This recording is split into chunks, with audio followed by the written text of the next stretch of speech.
بسم اللہ الرحمن الرحیم والصلاة والسلام علی رسولہ الکریم وعلی آلہ وصحبہ اجمعین۔ میں کیا بات کروں اور کہاں سے شروع کروں؟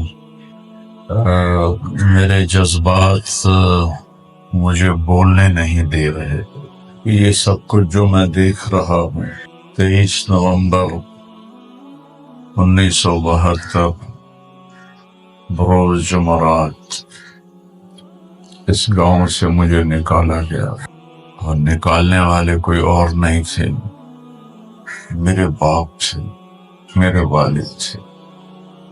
مجھے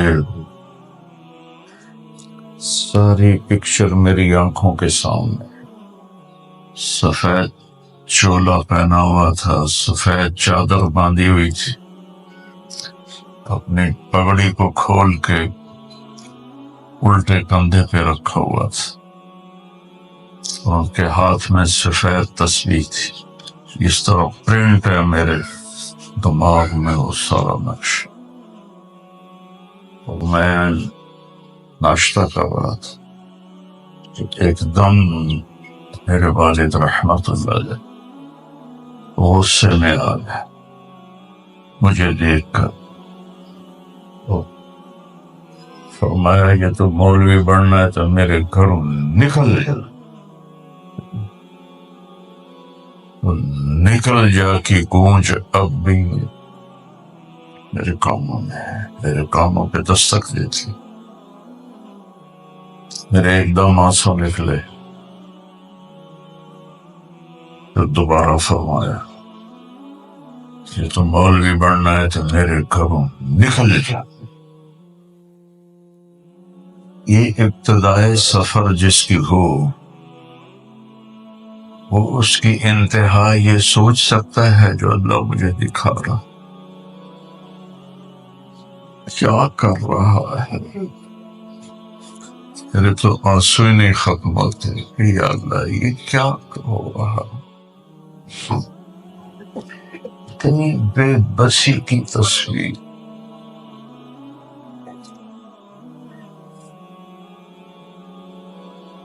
ایک موٹی سی کھدر، موٹے دھاگے کی دری تھی، نیلی اور سفید، اس میں میں نے اپنا مختصر سا بستر باندھا، ایک چھوٹا سا بیگ لیا۔ میری ماں کو ترس آ گیا، وہ میرے باپ سے زیادہ شدید تھیں اس معاملے، لیکن وہ میرے باپ کی ڈانٹ سے ان کو ترس آ گیا، تو الگ کمرے میں بلا کے مجھے 300 روپے دیے کہ جا میں راضی۔ وَإِن تَعُدُّوا نِعْمَةَ اللَّهِ لَا تُحْصُوهَا، اللہ کی نعمتوں کو شمار کرو گے تو گر نہیں سکتے۔ یہ تو میں نے خواب بھی نہیں دیکھا تھا۔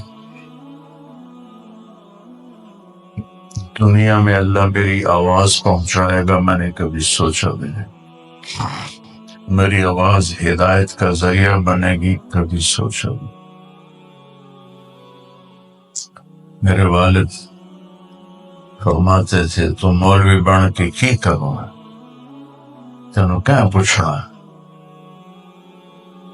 ایک میرے چچا تھے رمضان، وہ ذرا سخت طبیعت کے تھے، وہ کہتے تینوں کسی جتی تے نہیں لکھنا۔ تو بہرحال یہ تو تھوڑا سا ایسے میں جذبات میں بول گیا ہوں۔ اس کام کی اہمیت آپ کو میں بتانا چاہتا ہوں۔ ہماری ساری محنتوں کا منتہا ہے کہ اللہ راضی ہو جائے۔ اس کی رضا جس کو مل گئی وہ کامیاب ہے، مرد ہے یا عورت۔ اگر اس کی ناراضگی کھاتے میں پڑ گئی تو تباہ و برباد ہو۔ ساری محنتوں کا موضوع ہے یا اللہ تو راضی ہو جا۔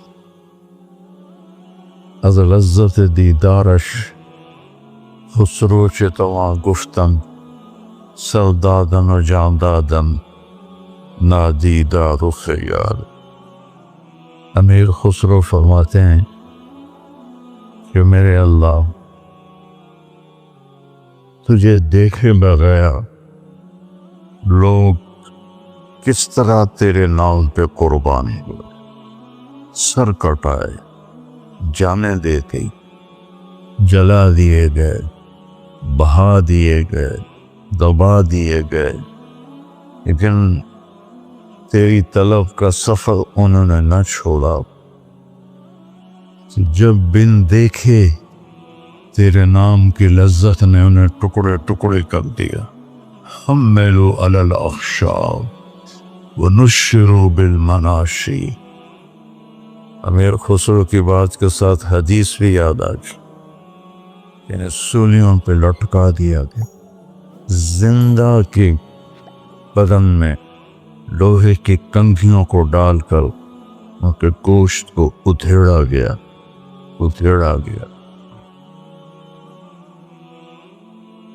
اور وہ خوشی سے قربان ہوتے گئے. تو یا اللہ بن دیکھے جب یہ کچھ تیرے بندوں نے بندیوں نے کیا، تو جب تجھے دیکھیں گے تو کیا حال. از لذت دیدارش خسرو چه تمام گفت. خسرو وہ کیا حال ہوگا، وہ کیا موقع ہوگا جب اللہ کا دیدار ہو رہا ہو اور اللہ کہہ دے ہاں طارق جمیل تو نے بہت اچھا کیا، میں کامیاب. ایک بچے کو دلہن بنا رہی تھی سہیلیاں، تو میرے کے بعد کہنے لگی بڑی خوبصورت لگ رہی ہے، بڑی پیاری لگ رہی ہے. اس نے وہ رونے لگی، کہا جس کے پاس جا رہے ہوں اسے اچھی لگی تو میرا کام بنے، تمہاری تعریف سے میرا کام نہیں بنے. اس رب کی طرف سفر ہے، کیونکہ شہرت میں پھر انسان دعویٰ نہیں کر سکتا کہ میں اللہ کے لیے کر رہا ہوں، مجھے نہیں پتا. موت پہ پتہ چلے گا کہ مولانا طارق جمیل صاحب کے بیانات سننے کے لیے ہمارے اس چینل کو سبسکرائب، لائک، کمنٹ، شیئر لازمی کیجیے تاکہ ہماری آنے والی ہر ویڈیو آپ تک بآسانی پہنچ سکے. میں اللہ کے لیے کر رہا تھا یا اپنی واہ واہ کے لیے کر رہا تھا.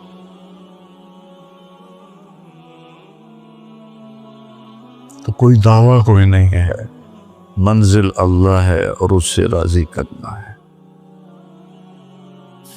ایک حدیث آپ کو سناتا ہوں. قیامت کے دن اللہ ایک شخص کو بلائیں گے، کہیں گے یا ابن آدم مرضت فلم تعودنی. میرے بندے عبدی مرضت فلم تعودنی، میرے بندے میں بیمار ہوا تو نے میرا حال ہی نہ پوچھا. جو ہر عیب سے پاک ہے وہ خود فرمائے گا. تو بندہ کہے گا یا اللہ آپ کیسے بیمار ہو سکتے ہیں، آپ تو بے عیب ہیں. تو اللہ فرمائیں گے اما علمت ان عبدی الفلان مرض فلم تعده. تجھے یاد ہے میرا ایک بندہ تیرے قریب بیمار تھا. بندہ مسلم ہے، نان مسلم ہے، مسلم ہے، شرابی ہے، جواری ہے، فاحشہ ہے. وہ میرا ایک بندہ بیمار ہوا تھا تو اس کا حال پوچھنے نہ گیا. اگر تو اس کا حال پوچھتا تو آج تو دیکھتا کہ میں تیرا کیسا استقبال کرتا. پھر اللہ فرمائے گا یا ابن آدم استسقیتک فلم تسقنی. یہ جتنے آپ پروگرام مجھے دکھائے ہیں یہ سارا حدیث میں آپ کو اللہ نے یاد دلا دی. حدیث یہ پانی کے نل دیکھ کر میرے بندے میں پیاسا تھا، میں نے پانی مانگا تو نے پانی ہی نہیں پلایا. کہے گا یا اللہ تو سبوح قدوس ہے، تجھے پانی کی کیا ضرورت ہے؟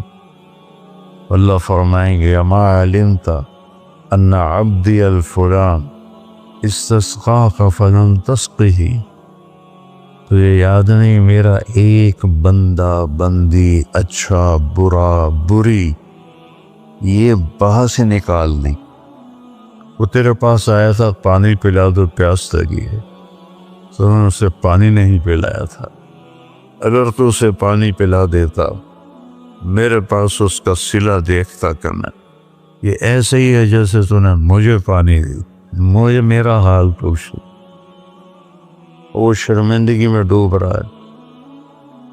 پھر اللہ فرمائیں گے عبدی استطعمتک فلم تطعمنی، میں نے تم سے کھانا مانگا تھا تم نے مجھے کھانے نہیں کھلایا۔ کیا کمال کی حدیث ہے یہ،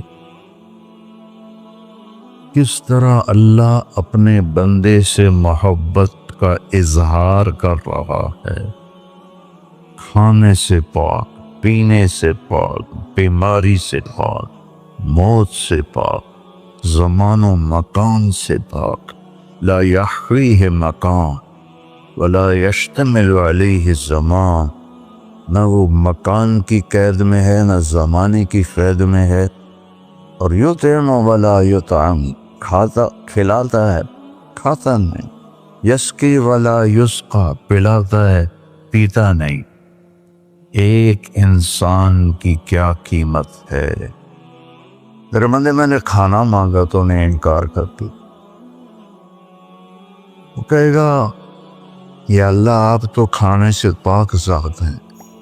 اللہ کہیں گے اما علمت ان عبدی الفلاں استطعمتک فلم تطعمہ، اس سے کھانا مانگنے آیا تھا تو نے اسے کھانا نہ کھلایا، اگر تو اسے کھلا دیتا تو اس کا صلہ آج میرے پاس پا لیتا۔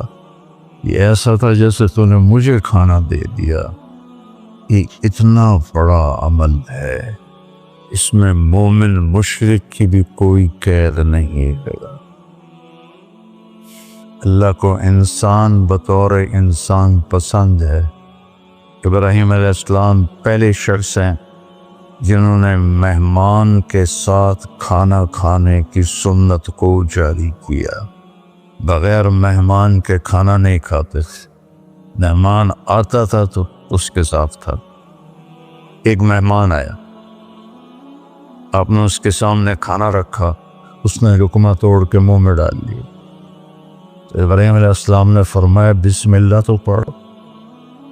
وہ کہنے لگا میں اللہ کو جانتا ہی نہیں، میں کیا پڑھوں؟ تو ابراہیم علیہ السلام نے کھانا اٹھا لیا اس کے آگے سے، اللہ کا منکر کو میں نہیں کھلاتا۔ وہ اٹھ کے چل پڑا، دروازے تک نہیں پہنچا کہ جبریل آ گئے۔ جبریل، اللہ فرما رہے ہیں منکر تو میرا تھا، 70 سال سے تو میں کھلا رہا تھا، تیرے پاس بھیجا تو ایک وقت کی روٹی میں نہ کھلا سک، اس کو واپس بولا، اسے کھانا کھلا۔ جب ایک غیر مسلم کے ساتھ میرے رب کا یہ حال ہے، ایمان والے کے ساتھ اللہ کیسا شفیق ہوگا، کیسا مہربان ہوگا۔ ابراہیم علیہ السلام اس کے پیچھے دوڑے، ارے بھائی واپس آ جاؤ، میرے اللہ نے تیری سفارش کی۔ تو کہنے کا تیرا اللہ بڑا اچھا ہے، میں اسے مانتا بھی نہیں، پھر میری سفارش کی ہے، تو مجھے بھی اللہ کا کلمہ پڑھا دے، ایمان بھی نہیں۔ اللہ تعالیٰ کی بارگاہ میں اس کے بندوں کے دکھ درد میں کام آنا، یہ ہزاروں نفلوں پر بھاری، ہزاروں روزوں پر بھاری ہے، نفلی ہزاروں حجوں پر بھاری۔ ایک یہودی لڑکا آپ کی خدمت میں کبھی کبھی آتا تھا اور آ کے بیٹھ کے آپ کی باتیں سنتا تھا۔ کچھ دن وہ آیا نہیں، آپ نے فرمایا بھائی وہ بچہ نہیں آ رہا آج کل، کہ جی بیمار ہے، کہ چلو اس کا حال پوچھیں۔ کون ہے؟ یہودی۔ ہم اپنے سگے بھائی سے کھٹ بٹ ہو تو بیمار ہو تو اس کا حال پوچھنے نہیں جاتا۔ اس کے بعد میرے سامنے گھر میں ایک بھائی مر گیا، دوسرا اس کا جنازہ پڑھنے نہیں گیا۔ میں نے اسے بچے کو بلایا، ہاتھ جوڑے، داڑھی پکڑی، وہ مر گیا، ہن بس کر دے، جنازہ پڑھ لے۔ نہیں پڑھا۔ اور میرا نبی ایک یہودی بچے کے لیے 8 میل کا سفر آپ پیدل گئے، اونٹنے پر بھی نہیں گئے، پیدل گئے۔ تو جب اس کے گھر پہنچے تو وہ مر رہا تھا اور اس کا باپ اس کے سرانے بیٹھ کے تورات پڑھ رہا تھا۔ تو آپ نے کہا، یا غلام قل لا الہ الا اللہ، بیٹا لا الہ الا اللہ کہہ لے۔ تو اس نے ایسے اپنے باپ کو پیچھے مڑ کے دیکھا، تو اس کو تو پتا تھا کم وقت وہ سچے نبی ہیں۔ میں کہا اطیع ابا القاسم، ابو القاسم کی مان لے۔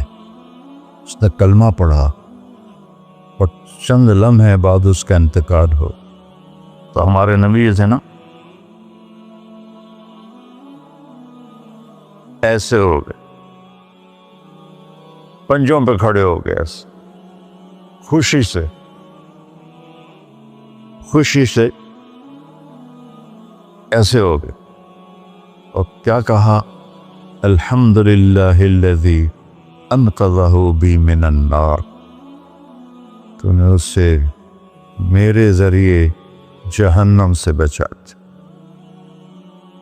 صحابہ کا لشکر واپس آیا، سب نے کہا یا رسول اللہ، یہ جو ہمارے ساتھی تھے یہ بہت ہی اعلیٰ انسان تھے۔ آپ نے فرمایا وہ کیسے؟ کہ ساری رات نفل پڑھتے تھے، صبح روزہ رکھتے تھے، تلاوت میں مصروف رہتے۔ آپ نے فرمایا تو اس کے گھوڑے کو چارہ کون ڈالتا؟ جو رات کو جاگے گا، دن کو روزہ رکھے گا، تو چارہ ڈالنے جوگا تو نہیں رہے گا۔ کہا جی ہم ڈالتے تھے۔ اس کا خیمہ کون لگاتا تھا؟ کہا جی ہم لگاتے تھے۔ اس کے کھانے کا انتظام کون کرتا تھا؟ کہا جی ہم کرتے تھے۔ یا پھر تم اس سے بہتر، تم اس سے بہتر۔ تو اللہ نے اپنے فضل و کرم سے، میں نے میاں چنو میں بھی کہا تھا، میں تو روتا اس بات پہ ہوں، شکر میں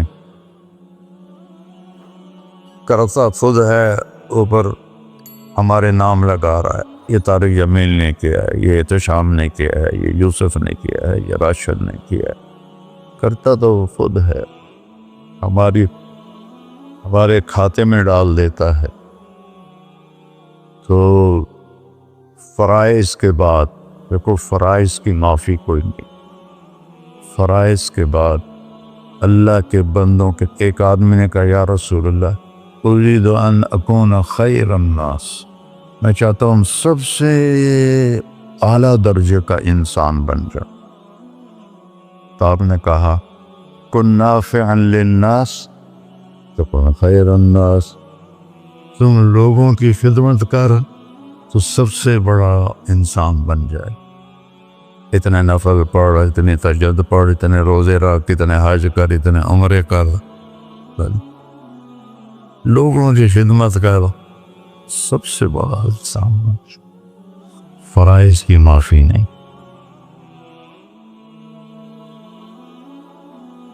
اس کو پورا کرنے کے بعد ایک آیت سنا کے میں ختم کرتا ہوں، مجھے فیصل آباد نکلنا ہے۔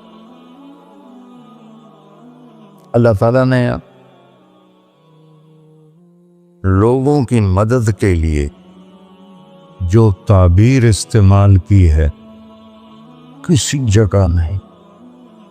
مشکل کام ہے گردن کٹانی، وہاں یہ تعبیر نہیں ہے۔ حج، اللہ نے مجھے بہت حج کرائے، کتنا مشکل ہوتا تھا مینا، عرفہ، مزدلفہ۔ ایک عمل پر اللہ نے کہا فلا اقتحم العقبہ وما ادراک ما العقبہ، رقبہ او اطعام فی یوم ذی مسغبہ یتیما ذا مقربہ او مسکینا ذا متربہ۔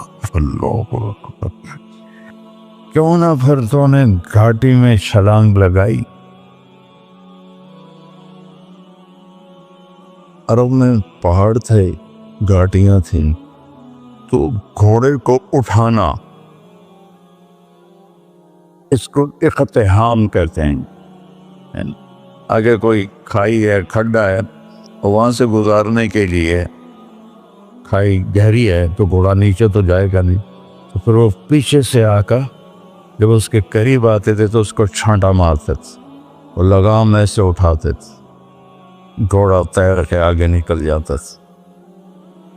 عمرو بن عبد ود نے جنگ خندق میں وہ 30 فٹ چوڑی خندق تھی، 30 فٹ، اور اس کی 100 سال عمر تھی اس وقت، اور اس نے پیچھے سے گھوڑے کو دوڑایا اور وہاں آ کر اسے چھانٹا مار کے لگام اٹھائی، 30 فٹ گھوڑا پار کر لیا، لیکن جان کا خطرہ تو ہوتا ہے۔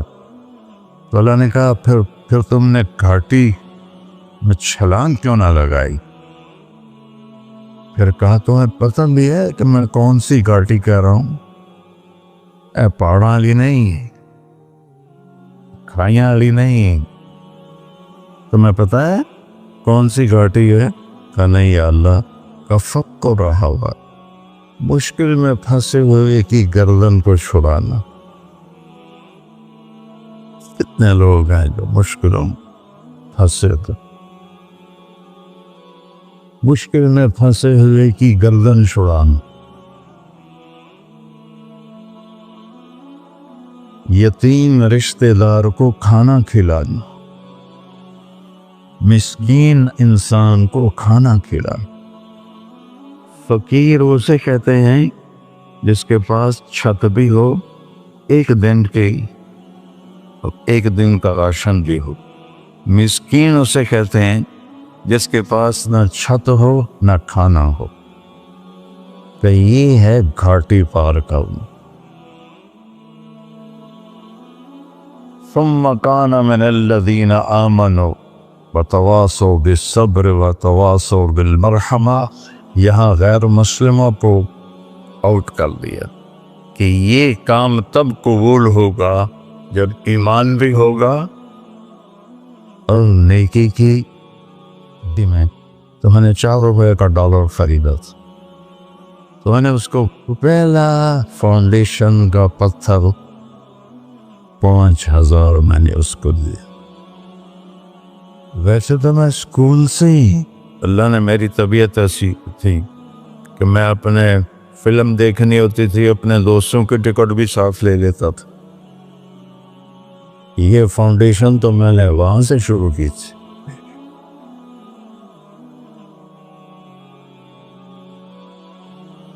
ناز سینما میٹرو روڈ پہ تھا، تو بندے خواہ فلم لگی ہوئی تھی، تو بڑا رش تھا، میں لائن میں لگا ہوا تھا گیلری کے۔ تو ایک میرا دوست آ گیا، طارق حکیم اس کا نام تھا، فوت ہو گیا، کالج پہنچا تو ایکسیڈنٹ میں مر گیا تھا۔ تو اس نے مجھ سے کہا طارق یار میرا بھی ٹکٹ لے دو۔ میں کہا ٹھیک۔ تو اب وہ شہری آدمی، میں دیہاتی آدمیوں کے کچھ پروٹوکول ہوتے ہیں، شہری ذرا رکھے ہوتے ہیں، تو میں ٹکٹ لے کے آیا تو وہ $5 کا ہوتا تھا گیلری کا، مجھے پیسے دینے لگا۔ میں کہا پھر ٹائم ہوتے رہا، میں تیرے کو پیسے لاؤں گا، آ جا فلم ایک ہی چل۔ اور یعنی اللہ نے ایک مزاج دیا ہوا تھا۔ ایک فلم آئی fall of the Roman Empire, Plaza cinema کا، تو میں نے اس کے 2 ٹکٹ خریدے، وہ مہنگے تھے ٹکٹ عام فلموں سے۔ وہ میرا دوست FC کالج رہتا تھا، میں گورنمنٹ کالج تھا، میں نے وہاں سے رکشہ لیا اور گیا FC کالج کہ اس کو ساتھ لے کے پھر جاؤں گا۔ آگے گیا تو وہ تھا نہیں، تو وہاں اس کا ساتھ والے کمرے میں عمر دراز گوندل تھا، جو یہ منڈی بہاؤالدین کے نظر گوندل اور وہاں کی گوندل فیملی کے جو بڑے سیاسی لوگ ہیں۔ میں کہ عمر دراز چل فلم دیکھیے، مطلب میرے کو تو پیسے کوئی، میں کہا میں نے تیرا ٹکٹ لے لیا۔ وہ بھج کے اٹھیا، مووی دیکھی، واپسی پر اس کے رکشے کا کرایہ بھی میں نے دیا۔ میں کہا تو بھی رکشے کا کرایہ بھی لے لے۔ تو اللہ تعالیٰ نے یہ مجھے بچپن سے ہی کوئی ایسا مزاج دیا تھا۔ اور پھر جب میرا کانٹا بدلا تو رائمنڈ میں کتنے غریب بچے پڑھتے تھے، ان کی مدد کرتا تھا، ان کو دیتا تھا۔ تو مجھے نہیں پتا تھا کہ یہ چل کے آگے اربوں میں گیم چلی جائے گی اور پوری دنیا میں یہ گیم چلی جائے گی۔ وہ تو اللہ پاک نے فضل فرمایا تھا۔ میں ساہیوال میں تھا تو عمر دراز وہاں کی ضلع کونسل میں آفیسر تھا، تو باہر رش تھا اور میں کمرے میں تھا، اس کو روکا لوگوں نے، اندر نہیں جا سکتے۔ تو وہ زور سے اتنا بولا کہ میرے آگے مجھے آواز پہنچ گئی۔ بڑا وڈا مولانا بنیا بیٹھا، کٹھے فلمیں ویکھے انتے ہن اندر ہی نہیں کوئی جامن دیندا پیا۔ تو میں نے اس کی آواز کو پہچان لیا، میں کوئی یہ تو عمر دراز ہے، اس کا اندر رہا ہوئے گا، بڑا بانڈے ہے، پورا ہی بانڈ دے گا۔ تو میں نے اس کو جلدی سے اندر بلایا۔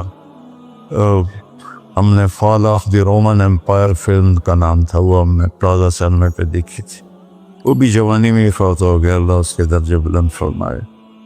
تو اللہ نے ایک رنگ میرے اندر رکھی تھی کہ میں دوسروں پہ خرچ کروں، لیکن یہ پھیلتے پھیلتے پھر کزرع اخرج شطأه فآزره فاستوى على سوقه يعجب الزراع، یہ میں نے کبھی نہیں سوچا تھا کہ اللہ اس کو ایک تناور درخت بنائے گا۔ آپ سب انتہائی خوش قسمت ہیں کہ آپ انسانیت کی خدمت کے شعبے کے ساتھ جڑے ہوئے۔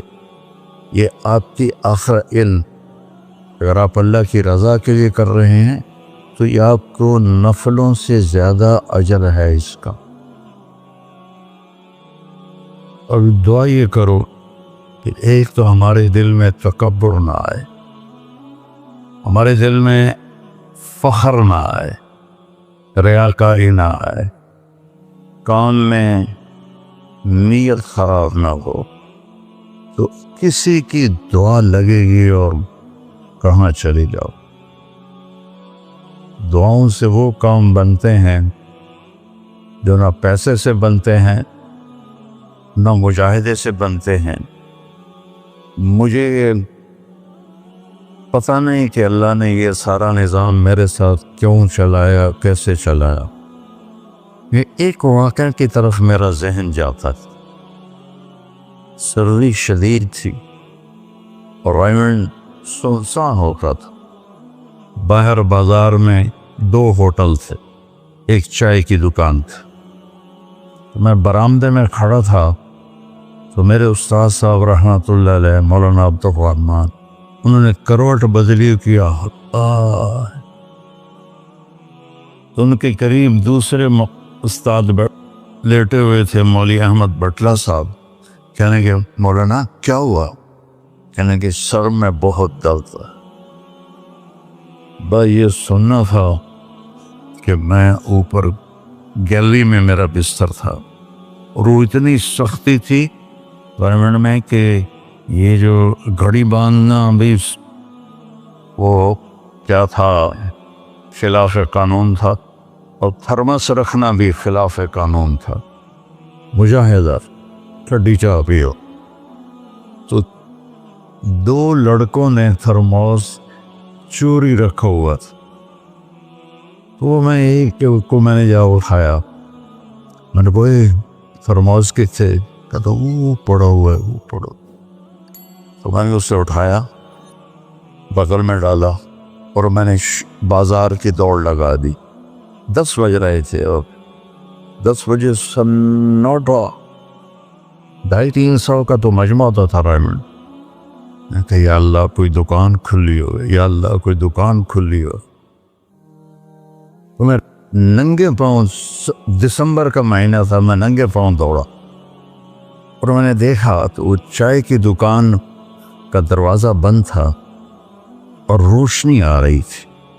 میں نے کہا یہ لگتا کھلی ہوئی ہے. تو میں نے اس کے کواڑ ایسے کیے تو وہ کھل گیا. تو آگے وہ دکان والا, اس کا نام تھا انور ملتانی رحمۃ اللہ. یہ میں آپ کو بتا رہا ہوں 73-74 کی بات. تو وہ بیٹھا ہوا تھا. میں نے کہا بھائی انور چائے بنانی ہے. کہا بھائی میں تو اورنگ بھائی میں تو تھکا ہوا ہوں, یہ دودھ پڑا ہے خود ہی بنا دے. تو میں نے کہا چولہا کا, یہ چولہا بھی پڑا ہے. تو میں نے وہ ہوتے تھے ہوا بھرنے والے چولہے, اس سے میں نے دودھ گرم کیا, پتی ڈالی, چائے بنا. چائے کی دکان پہ سر درد کی گولی کا کیا کام ہے؟ میں نے کہا بھائی انور کوئی سر درد کی گولی ہے؟ ارے بھائی وہاں دیکھ لے شاید پڑی ہو کوئی. وہ کھڑکی سی تھی. جب میں نے وہاں دیکھا تو ایک گولی ساری ڈان ہوتی تھی وہ وہاں پڑی ہوئی تھی اور اس پر مٹی جمی ہوئی تھی. جب اللہ کچھ دینا چاہتا ہے, میں نے وہ گولی اٹھائی اور پھر دوڑ لگائی ننگے پاؤں. اور مولانا رحمہ اللہ فوت ہو گئے, سر پر رضائی لے کے لیٹے ہوئے تھے. تو میں نے ایسے پاؤں دبائے تو انہوں نے رضائی اٹھا کر, ہاں کیا بات ہے؟ میں نے کہا جی یہ چائے ہے اور یہ سر درد کی گولی ہے, آپ کو درد ہو رہا ہے, نوش فرمائے. تو ان کے ہونٹ ہلے. میں نے نہیں سنا. دعا دی انہوں نے مجھے. کیا دعا دی؟ وہ خود فرماتے تھے کہ طارق جمیل کی قبولیت میری دعا سے ہے. اور ایک میرے ساتھی تھے مولوی خورشید کی قبولیت میرے ڈنڈوں کی وجہ سے. اس کی پٹائی بہت کی تھی انہوں نے. تو میرے بارے میں فرماتے تھے کہ یہ میری دعا کا اللہ نے اس کو سلا دیا ہے. تو انہوں نے بے ساختہ مجھے دعا دی. انہوں نے سنی نہیں. چائے پلائی, گولی کھلائی, اللہ نے کیا سے کیا کرتے. میں اپنی بیگم پھوپھی رحمۃ اللہ علیہ والدہ رحمۃ اللہ علیہ کے ساتھ حج پہ گیا. ان کو لے کر میں باہر نکلا تو 2 بوڑھی عورتیں بیٹھی تھیں. میں کہ اماں جی کیوں بیٹھی ہو؟ کہ پوتا راہ بھول گئی ہیں. اب میرا بھی وہ دوسرا حج تھا, مجھے بھی مدینہ کا حدود اربا پتہ نہیں تھا.